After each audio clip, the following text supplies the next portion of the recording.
দর্শকবৃন্দ, মুম্বাইয়ের সবচেয়ে বিলাসবহুল এলাকার মাঝে মাথা উঁচু করে থাকা এক অত্যাধুনিক স্কাই ভিলা, যেখান থেকে গোটা মহানগরীকে ক্ষুদ্র মনে হতো।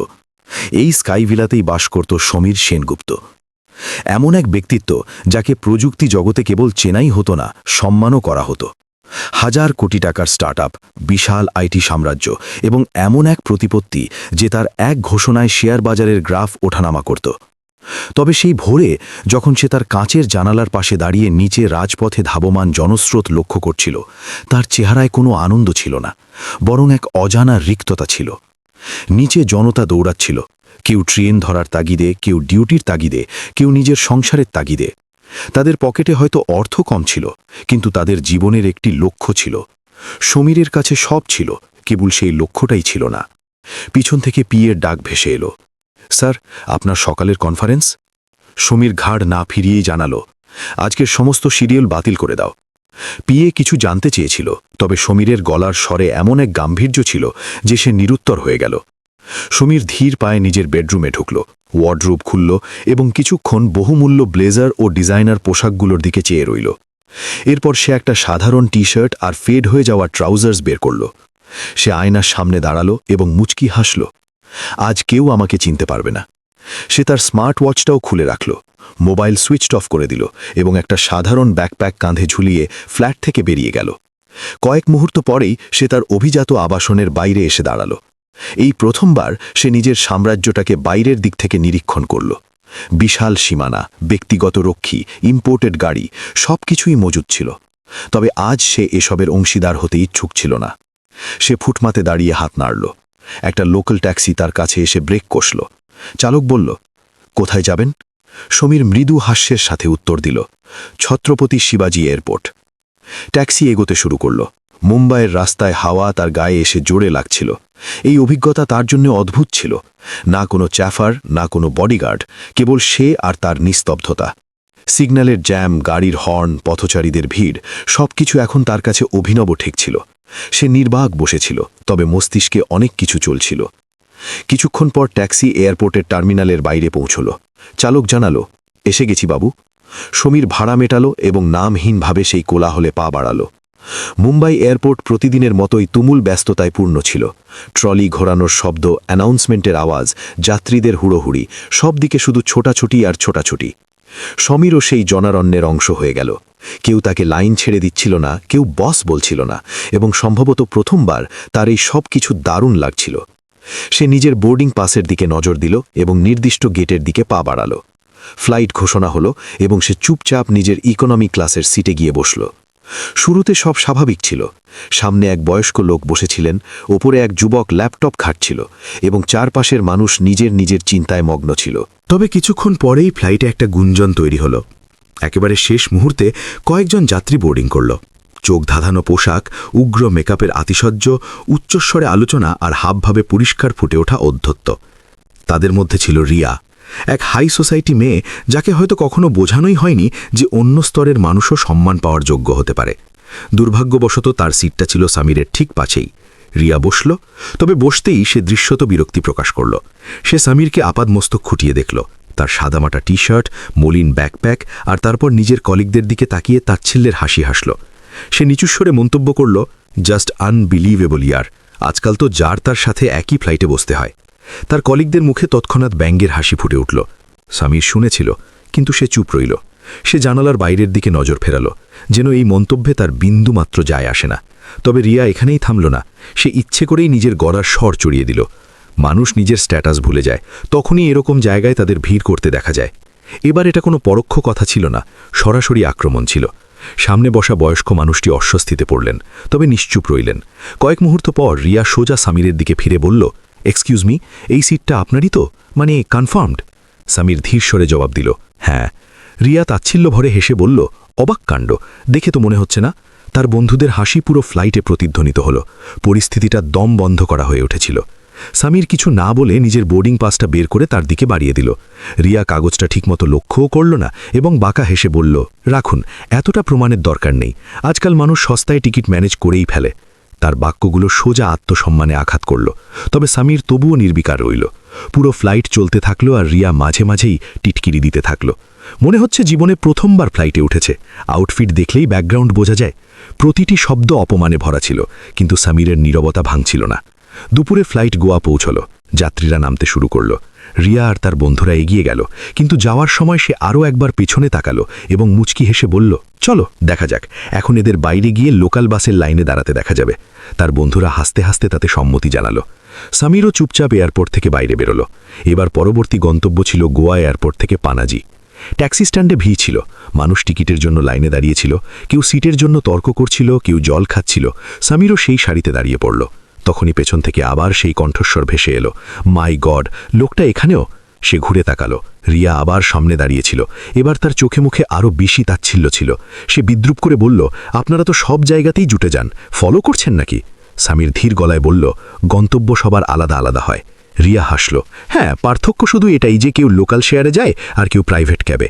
তার বন্ধুরা সশব্দে হো হো করে হেসে উঠল। এরপর সে শেয়ার ট্যাক্সির দিকে ইশারা করে বলল, যান, জলদি গিয়ে বসে পড়ুন, না হলে জায়গাও জুটবে না। এবার সামির তার চোখের দিকে তাকালো, তবে কোনো জবাব দিল না। কেবল আলতো একটু হাসল আর স্লিপ নিয়ে গাড়ির দিকে এগিয়ে গেল। সে ভাবতেও পারেনি যে এটা সেই সফর যেখানে মানুষ তাকে তার স্ট্যাটাস বোঝাচ্ছে। তবে খুব শীঘ্রই এই জার্নি অন্য কাউকে তার আসল স্ট্যাটাস দেখাতে চলেছে। এয়ারপোর্ট থেকে পানাজি যাওয়ার শেয়ার ট্যাক্সি ধীরে ধীরে পূর্ণ হচ্ছিল। সমুদ্রের দিকে যাওয়া সেই গাড়িতে ভিন্ন ধরনের ব্যস্ততা ছিল। কেউ জানালার ধারের সিটের জন্য তর্ক করছিল, কেউ লাগেজ ডিকিতে রাখছিল, কেউ ফোনে কাউকে নিজের লোকেশন জানাচ্ছিল। সেই কোলাহলের মাঝেই সামিয়ে চুপচাপ নিজের সিটে গিয়ে বসল। সে ব্যাকপ্যাকটা নিজের কাছে রাখল আর জানালার বাইরে তাকাতে লাগল। সমুদ্রের ঠান্ডা বাতাস ধীরে ধীরে গাড়ির ভেতরে ঢুকতে শুরু করেছিল। কয়েক মিনিট পরেই রিয়া আর তার বন্ধুরাও গাড়িতে উঠল। সামিরের ওপর দৃষ্টি পড়তেই তার মুখে আবার সেই তাচ্ছিল্য মাখা হাসি ফুটে উঠল। সে তার বন্ধুদের সাথে সেই সিটের পাশেই এসে বসল যেখানে সামির ছিল, যেন নিয়তি বারবার তাদের মুখোমুখি দাঁড় করাচ্ছিল। রিয়া বসতেই নিচু গলায় বলল, সিরিয়াসলি, এই লোকটাকে সবখানে দেখা যায়। তার বন্ধুরা হাসতে হাসতে বলল, মনে হচ্ছে পানাজি পর্যন্ত ফলো করবে। কথাটা চাপা স্বরেই বলা হয়েছিল, তবে এতটাই যে সমীর স্পষ্ট শুনতে পাচ্ছিল। তবুও সে এবারও নীরব রইল। গাড়ি চলতে শুরু করল। রাস্তাগুলো এখন বেশ চওড়া হয়ে গিয়েছিল। একদিকে নারকেল গাছ আর অন্যদিকে নীল সমুদ্র। তবে গাড়ির ভেতরের পরিবেশ ছিল অন্যরকম। রিয়া তার হ্যান্ডব্যাগ থেকে দামি জুস বের করল। এক চুমুক খেয়ে ইচ্ছে করেই শোনালো, ইয়ার, ট্রাভেল করার সময়ও স্ট্যান্ডার্ড মেনটেন করা উচিত। কিছু লোক তো যেখানে সেখানে অ্যাডজাস্ট করে নেয়। তার বন্ধুরা আবার হো হো করে হাসল। সমীর একবার তার দিকে তাকালো, তারপর দৃষ্টি সরিয়ে নিল। তার চোখে মুখে এখনও সেই একই নির্লিপ্ততা ছিল, কিন্তু ভেতরে কোথাও না কোথাও সে প্রতিটি মন্তব্য উপলব্ধি করছিল। কিছুক্ষণ পর গাড়ি একটা বাঁকে ঝাঁকুনি দিয়ে থামল। রিয়া একটু ব্যালেন্স হারিয়ে ফেলল এবং তার হ্যান্ডব্যাগটা নিচে পড়ে গেল। সেখান থেকে কিছু জিনিস বাইরে ছিটকে এলো, আইফোন, রোদ চশমা এবং কিছু দরকারি ফোল্ডার। তার বন্ধুরা শুধু দেখছিল, কিন্তু তুলে দিতে কেউ সাহায্য করল না। সেই সময় সমীর নিচু হলো। সে চুপচাপ সমস্ত জিনিস কুড়িয়ে তার দিকে এগিয়ে দিল। রিয়া এক মুহূর্তের জন্য তার দিকে তাকালো, যেন সে প্রত্যাশা করেনি যে এই মানুষটাই তাকে সাহায্য করবে, যাকে সে ক্রমাগত অপমান করে আসছিল। তবে পরের মুহূর্তেই সে কোনো কৃতজ্ঞতা না জানিয়ে জিনিসগুলো নিয়ে নিল এবং মুখ ঘুরিয়ে নিল। থ্যাঙ্কস, সে আস্তে করে বলল। তবে তাতে করুণা দেখানোর ভাবটাই বেশি ছিল, কৃতজ্ঞতা কম। সমীর কিছু বলল না। গাড়ি এগিয়ে চলতে থাকল। রাস্তা এখন আরও ফাঁকা এবং দ্রুতগামী হয়ে গিয়েছিল। হঠাৎ তুমুল বৃষ্টি শুরু হয়ে গেল। গোয়ায় আবহাওয়া এক মুহূর্তেই বদলে যায়। গাড়ির কাঁচগুলোতে বৃষ্টির জল সজোরে আছড়ে পড়ছিল। ড্রাইভার গতি কমিয়ে দিল। হঠাৎ একটা বাঁকে গাড়িটা জোরে স্কিড করল এবং কয়েক সেকেন্ডের জন্য সবার শ্বাস আটকে গেল।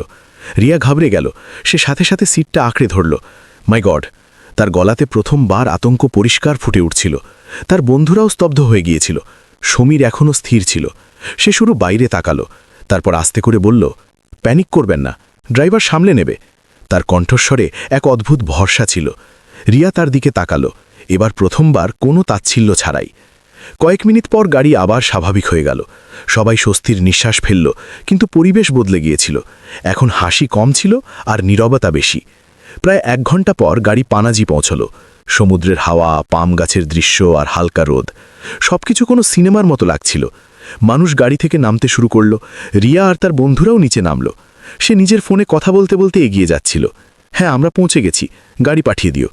তার বন্ধুরা এদিক ওদিক তাকালো, যেন কোনো বিলাসবহুল এসইউভির অপেক্ষা করছিল। অন্যদিকে সমীরও গাড়ি থেকে নামল। সে চারদিকে দেখল, সমুদ্র, ঠান্ডা বাতাস আর এক অদ্ভুত শান্তি। সে ধীরে ধীরে এগিয়ে গেল। তখনই রিয়া তাকে আবার দেখল এবং এবারও সুযোগ ছাড়ল না। তো এখানেও বাসেই এলে? সে কটাক্ষ করে বলল, এবার লজটাও কোনো সস্তা দেখেই বুক করে নিও, কারণ এই এরিয়াটা তোমার বাজেটের থেকে একটু ওপরের। তার বন্ধুরা আবার হাসতে হাসতে তাকে সঙ্গ দিল। সমীর এবার থামল। সে তার দিকে তাকালো, কয়েক সেকেন্ড ধরে দেখল এবং তারপর খুব শান্ত কণ্ঠে বলল, জায়গার কোনো দাম হয় না, দৃষ্টিভঙ্গির দাম হয়। রিয়া কিছুক্ষণের জন্য চুপ হয়ে গেল, কিন্তু তারপর বাঁকা হাসির সাথে বলল, ফিলোসফি ছাড়ো, বাস্তব জীবনে এসবের প্রভাব পড়ে। তখনই রাস্তার ধারে একটা সাদা চকচকে বিলাসবহুল মার্সিডিজ এসে থামল। ড্রাইভার সাথে সাথে বেরিয়ে এলো এবং হাতে একটা নেম প্লেট নিয়ে দাঁড়িয়ে পড়ল, মিস্টার সমীর। রিয়ার নজর সেই নেম প্লেটের উপর পড়ল এবং তারপর ধীরে ধীরে তার চোখ সমীরের দিকে গেল। সমীর কিছু না বলেই সেই গাড়ির দিকে এগিয়ে গেল। ড্রাইভার সম্মানের সাথে তার জিনিসপত্র নিল এবং দরজা খুলে দিল। সমীর বসার আগে এক মুহূর্তের জন্য থামল এবং রিয়ার দিকে তাকালো। তার চোখে না ছিল অহংকার, না ছিল রাগ, শুধু একটা সত্য ছিল। আর তারপর সে গাড়িতে বসে পড়ল। গাড়ি ধীরে ধীরে এগিয়ে গেল এবং পেছনে দাঁড়িয়ে থাকা রিয়া প্রথমবার চুপ ছিল। সে বুঝতে পারছিল না যে যাকে সে এতক্ষণ ক্লাস শেখাচ্ছিল আসলে সেই তাকে তার চিন্তাভাবনার ক্লাস দেখিয়ে দিয়ে গেল। পানাজির ঠান্ডা বাতাস, সমুদ্রের নীরবতা এবং রোদে ঢাকা আকাশ, সবকিছুই বাইরে থেকে ভীষণ সুন্দর ছিল, কিন্তু রিয়ার ভেতরে কিছু একটা ভেঙে গিয়েছিল। রিসর্টের বাইরে দাঁড়িয়ে সে বারবার সেই মুহূর্তটার কথাই মনে করছিল, যখন সেই বিলাসবহুল মার্সিডিজের সামনে মিস্টার সমীর লেখা ছিল এবং সাধারণ পোশাক পরা সেই ছেলেটা প্রবল আভিজাত্যের সাথে তাতে বসে চলে গেল। সেই রাতে রিয়া ঘুমাতে পারল না। প্রথমবার তার নিজের কথাগুলো মনে পড়ছিল, প্রতিটি খোঁটা, প্রতিটি হাসি, প্রতিটি সেই মুহূর্ত যখন সে না জেনেই কাউকে ছোট ভেবেছিল। অন্যদিকে সমীর নিজের রিসর্টের ঘরের ব্যালকনির কাছে দাঁড়িয়েছিল। সামনে ঢেউগুলো বালির ওপর ধাক্কা খাচ্ছিল। তার চেহারায় প্রশান্তি ছিল, কিন্তু চোখে এক গভীর ভাবনা। সে আস্তে করে নিজেকেই বলল, ব্র্যান্ড মানুষকে বড় করে না, শুধু এটাই দেখায় যে সে ভেতর থেকে কতটা ছোট বা বড়। পরের 2 দিন সমীর গোয়াকে সেভাবেই বাঁচল যেভাবে সে নিজের জীবনকে কখনো বাঁচেনি। সে ছোট চায়ের দোকানে বসল, চা খেল, স্থানীয় মানুষদের সাথে কথা বলল, বাচ্চাদের সাথে হাসল। প্রথমবার তার মনে হলো যে সে সত্যিই বাঁচছে। ওদিকে রিয়াও সেই শহরেই ছিল, কিন্তু এখন তার দৃষ্টিভঙ্গি বদলাতে শুরু করেছিল। সে মানুষদের মন দিয়ে দেখতে শুরু করেছিল, তাদের ফ্যাশন নয়, তাদের চেহারা পড়তে শুরু করেছিল। কিন্তু যে ভুল সে করে ফেলেছিল তার বোঝা তার সাথেই ছিল। তৃতীয় দিন দুজনেই আবার মুম্বাইয়ে ফিরে এলো। মুম্বাই, সেই একই ভিড়, সেই একই ছুটোছুটি। কিন্তু সমীর এখন আর আগের মতো ছিল না। তার ভেতরে কিছু একটা বদলে গিয়েছিল। এখন সে শুধু টেকনোলজিই দেখত না, মানুষদেরও বুঝত। 2 দিন পর সমীর নিজের হেডকোয়ার্টারের বড় কেবিনে বসেছিল। কাঁচের দেয়াল দিয়ে পুরো শহর দেখা যাচ্ছিল। তখনই তার পিএ ভেতরে এলো। স্যার, একটি এজেন্সি আপনার সাথে জরুরি মিটিংয়ের অনুরোধ করেছে। তারা বলেছে যে এটা তাদের জন্য খুব জরুরি। সমীর ফাইলটা তুলল, নামটা পড়ল এবং কয়েক সেকেন্ডের জন্য তার চোখ সেখানেই আটকে গেল। Modern communications. সে আস্তে করে বলল, মিটিং ফিক্স করো। পরের দিন অফিসের লবিতে একটি মেয়ে বসেছিল, মাথা নিচু করা, চেহারায় ঘাবড়ে যাওয়ার ছাপ আর চোখে ভয়। সে রিয়া ছিল, কিন্তু সে এখন আর সেই রিয়া ছিল না যে ফ্লাইটে হাসছিল। আজ তার জায়গায় এক ভেঙে পড়া মানুষ বসেছিল। রিসেপশন থেকে অনুমতি পাওয়ার পর সে ধীরে ধীরে তেবিনের দিকে এগোল। দরজা খুলল এবং সামনে সেই মুখটাই ছিল, সমীর। রিয়ার পা সেখানেই থেমে গেল, তার চোখ বড় বড় হয়ে গেল, যেন সময় হঠাৎ থমকে গেছে। সমীর নিজের চেয়ারে বসেছিল, শান্ত, স্থির, কিন্তু তার নজর সোজা রিয়ার ওপর ছিল। আসুন মিস রিয়া, সে ধীর অথচ দৃঢ় কণ্ঠে বলল। রিয়া ভেতরে এলো এবং আস্তে করে বসে পড়ল। ঘরে কয়েক সেকেন্ডের জন্য গভীর নীরবতা ছেয়ে রইল। তারপর সমীর ফাইলটা তুলল। তো এই আপনার প্রেজেন্টেশন? রিয়ার গলা কাঁপছিল। জি। সমীর ফাইলটা খুলল, মন দিয়ে পড়ল, প্রতিটি পাতা উল্টালো। কয়েক মিনিট পর সে ফাইলটা বন্ধ করল এবং তার দিকে তাকালো। এত গ্ল্যামার আর ভেতরে কিছুই নেই। সে শান্ত অথচ ধারালো কণ্ঠে বলল, এটা কোনো প্রেজেন্টেশন নয়, শুধু আশার সম্বল। রিয়ার চোখে জল এসে গেল। Sir please. তার গলা ভেঙে এলো। আমার কেরিয়ার শেষ হয়ে যাবে, আমি বরবাদ হয়ে যাব। আপনিই শেষ আশা। সমীর ধীরে ধীরে নিজের চেয়ার থেকে উঠল এবং তার সামনে এসে দাঁড়ালো। তার গলার স্বর এখন আগের চেয়ে অনেক বেশি কঠোর ছিল। আচ্ছা, যখন তুমি ফ্লাইটে আমায় আমার স্ট্যাটাস দেখাচ্ছিলে, তখনও আমি কারোর শেষ আশা হতে পারতাম। রিয়া চুপ রইল। তার দৃষ্টি মাটিতে নিবদ্ধ হয়ে গেল। যখন তুমি হাসছিলে, যখন তুমি আমায় ছোট ভাবছিলে, তখন তোমার মনে পড়েনি যে সামনের জন্য একজন মানুষ? এখন তার গাল বেয়ে জল গড়িয়ে পড়ছিল। আমি ভুল ছিলাম, সে আস্তে করে বলল। সমীর কয়েক সেকেন্ড তার দিকে তাকিয়ে রইল, তারপর বলল, ভুল সব মানুষই করে, কিন্তু কিছু ভুল মানুষের চিন্তা ভাবনা বুঝিয়ে দেয়। ঘরে আবার নীরবতা নেমে এলো। তুমি চাও আমি তোমার সাহায্য করি? সমীর বলল। কেন? যাতে কাল তুমি আবার অন্য কাউকে তার স্ট্যাটাস দেখাতে পারো। না, আমি বদলে যাব, রিয়া কাঁদতে কাঁদতে বলল। সমীর হালকা হাসল, কিন্তু সেই হাসি সত্যিতে ভরপুর ছিল। মানুষ পরিস্থিতি দেখে বদলায় না, নিজের উপলব্ধি দিয়ে বদলায়, সে বলল। তারপর সে আস্তে করে ফাইলটা বন্ধ করে টেবিলের ওপর রেখে দিল। কর্পোরেট দুনিয়া কোনো দয়া দাক্ষিণ্যের ব্যাপার নয়, তার গলা এখন একেবারেই স্পষ্ট ছিল। আর আমি আজ আমার কোম্পানিকে এমন কোনো মানুষের সাথে জুড়তে পারি না যে মানুষের দাম পোশাক দিয়ে বিচার করে। রিয়া পুরোপুরি ভেঙে পড়েছিল, তার কাছে এখন আর কোনো কথা ছিল না। সমীর শেষবারের মতো বলল, দরজা ওখানেই আছে। রিয়া ধীরে ধীরে উঠে দাঁড়ালো, তার পা ভারী হয়ে এসেছিল এবং সে পেছন না ফিরেই বাইরে চলে গেল। দরজা বন্ধ হলো, ঘরে নিস্তব্ধতা ছেয়ে গেল। সমীর জানালার কাছে গিয়ে দাঁড়ালো। নিচে সেই একই শহর ছিল, কিন্তু এখন সে এটাকে আলাদা নজরে দেখছিল। সে আস্তে করে বলল, আসল স্ট্যাটাস টাকা দিয়ে নয়, মানবতা দিয়ে নির্ধারিত হয়। অফিসের সেই কেবিনের দরজা বন্ধ হয়ে গিয়েছিল, কিন্তু রিয়ার পা এখনও কাঁপছিল। সে ধীরে ধীরে করিডোর থেকে বাইরে বেরিয়ে আসছিল। প্রতিটি পা তার হৃদয়ের ওপর ভারী হয়ে পড়ছিল, চোখ থেকে জল থামছিলই না। কিছুক্ষণ আগেও যে মেয়েটা সবাইকে তাদের ক্লাস দেখাচ্ছিল, আজ সে নিজেই নিজের চোখ তুলে তাকানোর যোগ্য ছিল না। তার কানে বারবার সমীরের কথাগুলো প্রতিধ্বনিত হচ্ছিল, মানুষের দাম পোশাক দিয়ে হয় না। আর প্রতিবার এই কথাগুলো তাকে ভেতর থেকে ভেঙে চুরমার করে দিচ্ছিল। সে অফিস থেকে বাইরে বেরোলো, রাস্তায় এসে দাঁড়ালো এবং প্রথমবার সে নিজেকেই প্রশ্ন করল, আমি আসলে করেছিলামটা কি? অন্যদিকে সমীর এখনও নিজের কেবিনে জানালার কাছে দাঁড়িয়েছিল। নিচে সেই একই ভিড় ছিল, ছুটতে থাকা, সংগ্রাম করতে থাকা। কিন্তু এখন তার প্রতিটি চেহারায় একটা করে গল্প মনে হচ্ছিল। সে দীর্ঘশ্বাস ফেলল, কিন্তু তার মনেও একটা আলোড়ন চলছিল। সে জানত যে সে যা বলেছে তা ভুল ছিল না, কিন্তু সেটা কি সম্পূর্ণ ঠিক ছিল?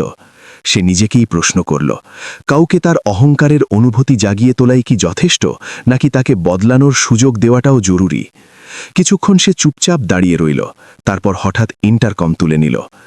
রিসেপশনে যে মেয়েটা এইমাত্র গেল, তাকে ফেরত পাঠাও। রিসেপশনিস্ট অবাক হয়ে বলল, স্যার, সে তো বাইরে চলে গেছে। সমীর শান্ত কণ্ঠে বলল, কল করে ডাকো। যদি সে যেতে চায় তবে কোনো জোর জবরদস্তি নেই, কিন্তু যদি সে থামতে চায় তাহলে একটা সুযোগ আছে। কয়েক মিনিট পর অফিসের দরজায় আবার সেই রিয়া দাঁড়িয়েছিল। এবার তার চেহারায় কোনো গরিমা ছিল না, ছিল শুধু ভয়, অনুশোচনা আর আশার একটা ছোট্ট অংশ। সে আস্তে করে দরজায় কড়া নাড়ল। আসুন। ভেতর থেকে সমীরের আওয়াজ এলো। রিয়া ভেতরে এলো, কিন্তু এবার সে চেয়ারে বসল না, শুধু দাঁড়িয়ে রইল। তার চোখ নিচের দিকে ছিল। সমীর তাকে দেখল এবং শান্ত কণ্ঠে বলল, বসে পড়ুন। রিয়া আস্তে করে বসে পড়ল। কয়েক সেকেন্ড দুজনের মাঝে নীরবতা বজায় রইল। তারপর সমীর বলল, আমি তোমার প্রেজেন্টেশনটা আবার দেখেছি। রিয়া আস্তে করে মাথা তুলল। তার চোখে হালকা আশার আলো দেখা গেল। সমীর বলতে থাকল, প্র্যাকটিক্যাল দিক থেকে দেখতে গেলে এটা এখনও দুর্বল। এটা শুনতেই তার চোখ আবার নিচে নেমে গেল। কিন্তু পরের মুহূর্তেই সমীর বলল, কিন্তু মানুষ হিসেবে হয়তো তুমি বদলাতে পারো। রিয়ার শ্বাস আটকে গেল। সে আস্তে করে জিজ্ঞেস করল, মানে? সমীর নিজের চেয়ার থেকে উঠল, তার সামনে এসে দাঁড়ালো এবং বলল, মানে এটাই যে আমি তোমাকে কন্ট্রাক্ট দিচ্ছি না, কিন্তু একটা সুযোগ দিচ্ছি। রিয়ার চোখে বিস্ময় ছিল। তোমার এজেন্সিকে আমি সাথে সাথে সমর্থন করব না, সমীর পরিষ্কার করে বলল, কিন্তু তোমাকে একটা টাস্ক দেওয়া হবে। ছোট হবে, কঠিন হবে, এবং তাতে তোমাকে নিজেকে প্রমাণ করতে হবে, শুধু প্রেজেন্টেশনে নয়, নিজের আচরণেও। রিয়ার চোখ থেকে আবার জল বইতে শুরু করল, কিন্তু এবার ব্যথার নয়, স্বস্তির। আর যদি আমি ফেল করি? সে আস্তে করে জিজ্ঞেস করল। সমীর হালকা হাসির সাথে বলল, তাহলে শিখে যাবে, আর যদি শিখে যাও তাহলে সেটাই জয়। রিয়া প্রথমবার সোজা তার চোখের দিকে তাকালো। আমি বদলাতে চাই, সত্যি, সমীর মাথা নাড়ল। তাহলে শুরু করো, ব্র্যান্ড দেখে জাজ করা বন্ধ করো। রিয়া আস্তে করে বলল, থ্যাংক ইউ। এবার তার কথাই ফ্যাশন নয়, সত্যি ছিল। কয়েক মাস পর সেই অফিসেই একটা রিভিউ চলছিল।